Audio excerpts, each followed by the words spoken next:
नमस्ते। Welcome back to my channel. जैसा कि आप जानते हैं, मैं 3 तरह के लोगों के ऊपर ज़्यादा फोकस करता हूँ। मैनेजमेंट ग्रेजुएट्स जो प्लेसमेंट में बैठने वाले हैं, वो फ्रेशर जिन्होंने अभी-अभी अपनी जॉब चालू की है और वो स्टार्टअप्स जिन्होंने अपना बिज़नेस चालू किया है। मैंने अपने पिछले वीडियोज़ में बताया कि लीड कैसे जनरेट करना है, उस लीड को क्वालीफाई कैसे करना है। इन दोनों वीडियोज़ की लिंक आपको नीचे मिल जाएगी। आज मैं आपको बताना चाहता हूँ कि आपको वैल्यू प्रोपोज़िशन कैसे स्टेबल करना है। क्योंकि आपके पास मान लीजिए लीड आ गई, कस्टमर के साथ आपकी मीटिंग भी फिक्स हो गई और आपको ये भी पता है लीड को क्वालिफाई कैसे करना है। आपको उसकी रिक्वायरमेंट भी बहुत तो कुछ पता चल चुकी है। अब सिचुएशन ये आती है कि आप उस रिक्वायरमेंट को किस तरीके से फुलफिल करते हैं कि उसे उसमें से एक वैल्यू दिखे।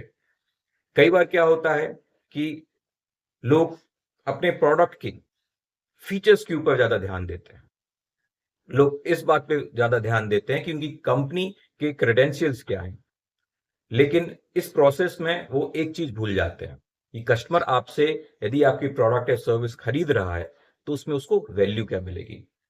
वैसे वैल्यू प्रोपोजिशन के ऊपर आपको वैल्यू कंसल्टिंग के काफी अच्छे वीडियोस मिल जाएंगे, लेकिन मेरा एक्सपीरियंस ये कहता है कि वो एक आइडियल सिचुएशन में काम करते हैं।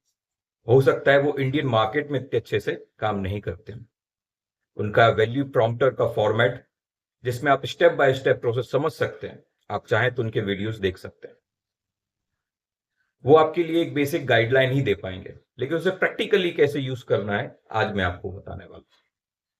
फर्स्ट ऑफ ऑल, आपको इस बात पे फोकस करना है कि कस्टमर आपसे आपका प्रोडक्ट या आपकी सर्विस क्यों खरीदेगा।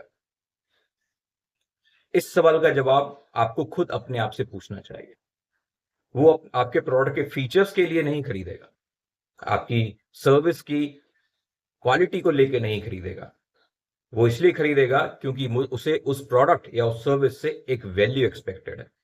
फॉर द एग्जाम्पल, यदि आप किसी को सर्विस दे रहे हैं तो वहां पे एक कैलकुलेटिव या फिर एक एक्सपेक्टेड फिगर होना चाहिए कि यदि ये सर्विस आप यूज करते हैं तो इससे आपको इतना सर्टेन परसेंटेज में आपको फायदा होगा, आपकी सर्विस क्वालिटी इतने परसेंट से बढ़ जाएगी, या फिर आपके कस्टमर सेटिस्फेक्शन इतने परसेंटेज से बढ़ जाएगा।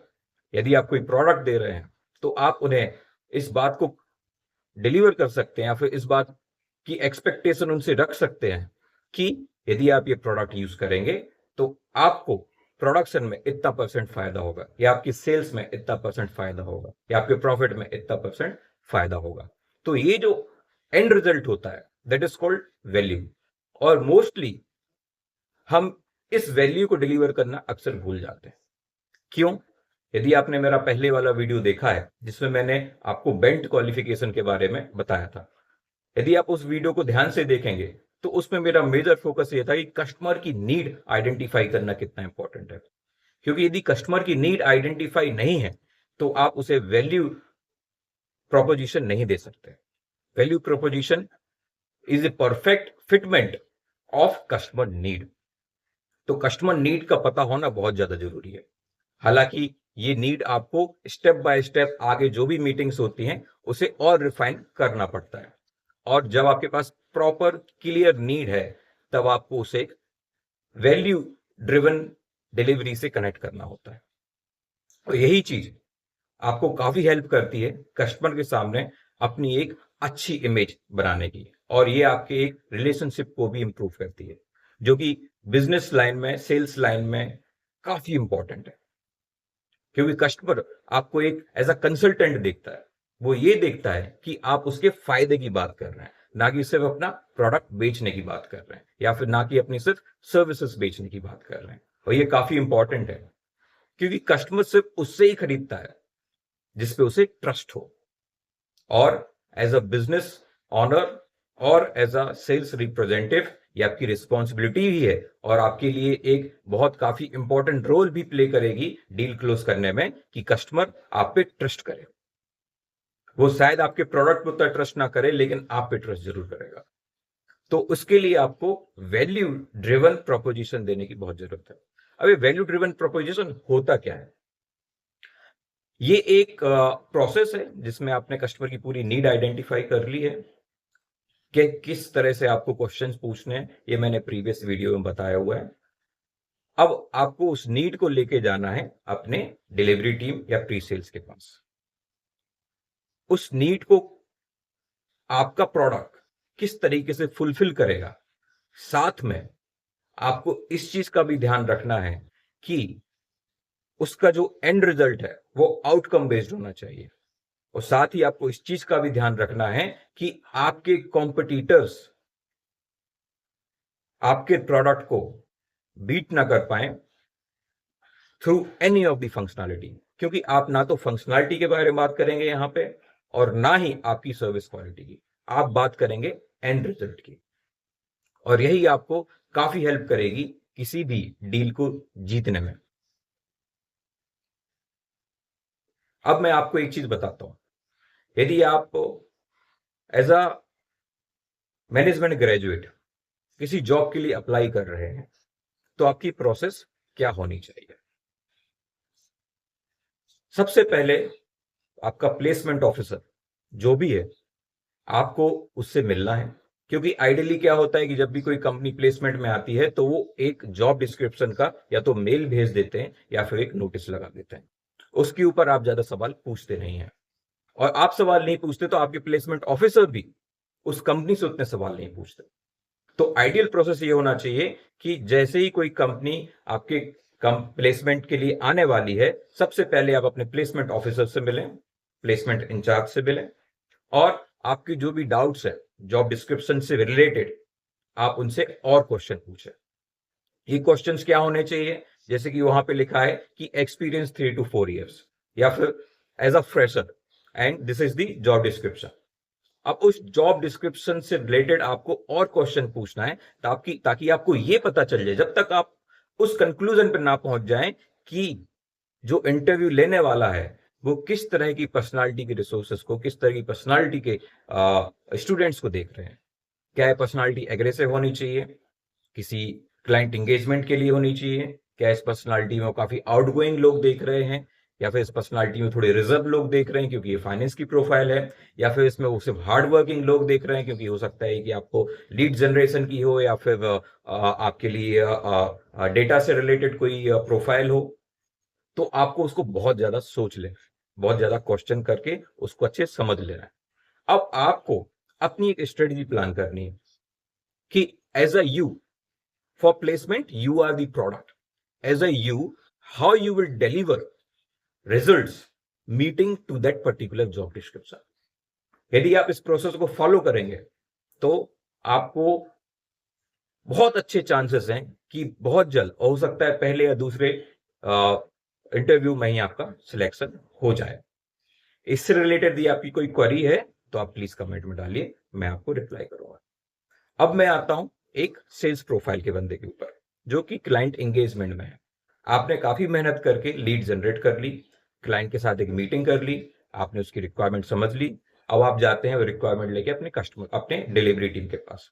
डिलीवरी टीम बोलती है कि इस प्रोडक्ट में हमारा जो प्रोडक्ट है हम उसे इस प्रोडक्ट से उसकी रिक्वायरमेंट फुलफिल कर सकते हैं। अब आपको ये क्वेश्चन अपने प्री सेल्स या डिलीवरी टीम से पूछना है। यदि आपकी टीम प्री सेल्स वाली है तो आपके क्वेश्चन उनसे पूछना पड़ेगा, पूछना चाहिए कि कस्टमर को इससे क्या वैल्यू मिलेगी, और ये आपको उनसे कमिटमेंट लेना चाहिए। मोस्ट ऑफ द टाइम ये प्रोसेस हम मिस कर जाते हैं। कई कंपनीज इस प्रोसेस को अवॉइड भी करती है, कई प्री सेल्स टीम भी अवॉइड करती है, क्योंकि वो ज्यादातर सॉल्यूशन पे फोकस करते हैं कि हमारा प्रोडक्ट ऐसा दिखेगा, हमारे प्रोडक्ट में ऐसे फीचर्स होंगे, या फिर आपके यूजर्स का ऐसा एक्सपीरियंस रहेगा।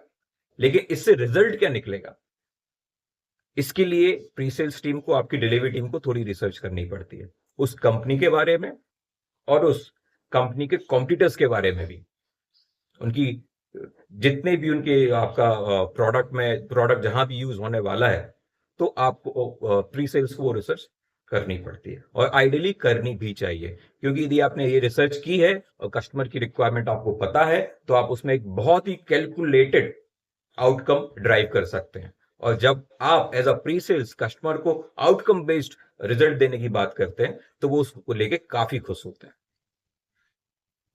जितने ज्यादा questions as a sales executive, या यदि आपके साथ आपके मैनेजर भी जा चुके हैं मीटिंग में और मैनेजर्स ने भी वो क्वेश्चन पूछे हुए हैं, तो उतनी ही ज्यादा इंफॉर्मेशन आप अपने प्री सेल्स टीम को दे सकते हैं। और प्री सेल्स टीम के भी कुछ क्वेरीज हो सकते हैं जिनको आप वापस से कस्टमर के साथ क्लेरिफाई कर सकते हैं, और आइडियली होने भी चाहिए। यदि आपकी प्री सेल्स टीम के पास क्वेरीज नहीं है, कस्टमर के लिए क्वेश्चंस नहीं है, मतलब आपकी प्री सेल्स ने रिक्वायरमेंट ठीक से अंडरस्टैंड नहीं की है, या फिर ये प्रोजेक्ट उनके लिए प्रायोरिटी नहीं है।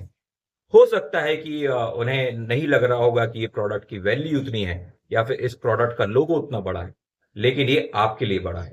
एज अ सेल्स एग्जीक्यूटिव या फिर as a client engagement manager, आपके लिए कोई प्रोजेक्ट छोटा या बड़ा नहीं होता है। आपको अपनी प्रोजेक्ट को, अपने कस्टमर को, अपनी हर अपॉर्चुनिटी को प्रोटेक्ट करना पड़ेगा, और इसके लिए आपको अपनी प्री सेल्स को ड्राइव करना पड़ता है।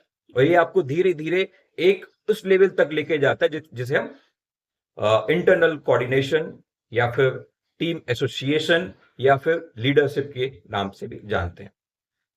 क्योंकि ये आप, because you are a bridge between your customer requirement and your delivery team. अब इसी बात को मैं लेके आता हूं आपके स्टार्टअप के ऊपर।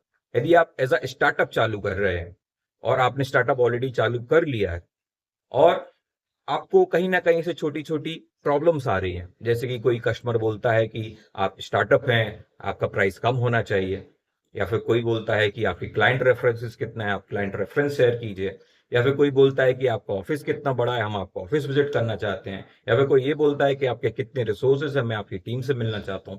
ये सारी चीजें उनके दिमाग में इसलिए आ रही हैं क्योंकि वो आज भी आपके ऊपर डाउट करते हैं। लेकिन जब आप एक आउटकम बेस्ड वैल्यू की बात करते हैं कि sir, this particular product and services, I guarantee you improve your performance by XYZ percentage, 10%, 20%, 30%। जब ये बात होती है तो वो आपसे इससे रिलेटेड ही क्वेश्चन पूछेगा।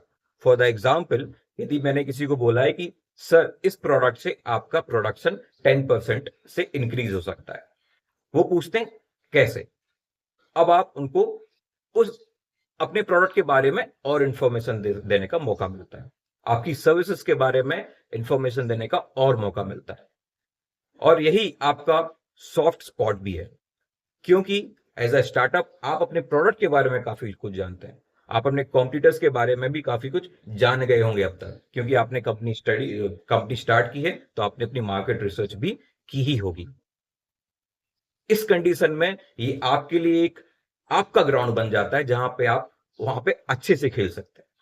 लेकिन जो आपकी लिमिटेशंस हैं, उन चीज को यदि कस्टमर हाईलाइट कर रहे हैं, मतलब आपने अभी तक आउटकम बेस्ड वैल्यू डिफाइन नहीं किए कस्टमर को।